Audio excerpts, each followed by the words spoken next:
Changing the band on your Apple Watch is an easy way to make your watch feel brand new. And swapping the bands is easy, fast, and doesn't require any tools.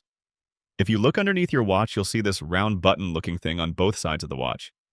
That's the lock and release mechanism for your watch bands. To remove your old watch band, you'll press and hold that button, and then slide your watch band off to the side. The button is pretty stiff and honestly doesn't even feel like it's moving, but firmly pressing it and pulling the watch band to the side simultaneously will do the job. If it's easier, you can try using a plastic tool or something small to apply more pressure on the button. Just be careful not to use anything that might scratch your watch. This watch is super old and has gone through a lot of workouts, so please excuse the gunk there. Repeat the process on both sides and you're ready to put in the new band.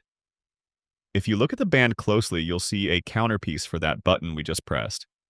One side is flush and flat, and the other side is ever so slightly elevated, and it actually goes down when you press it. The side that is flush and flat will go against that button we previously pressed, on the inside of your watch.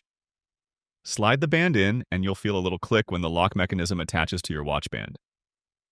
If you accidentally put in the watch band backwards, it actually kind of goes in and feels like it's working, but you'll notice that it doesn't lock in, and if you continue to push, it'll slide past the lock mechanism and comes out the other side.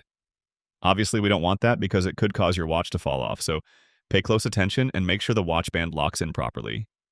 And that's how you replace your Apple Watch band. I love how easy this is and requires no tools, so anyone can do it. Click that like button if this helped you, and check out my playlist for more easy and quick guides like this.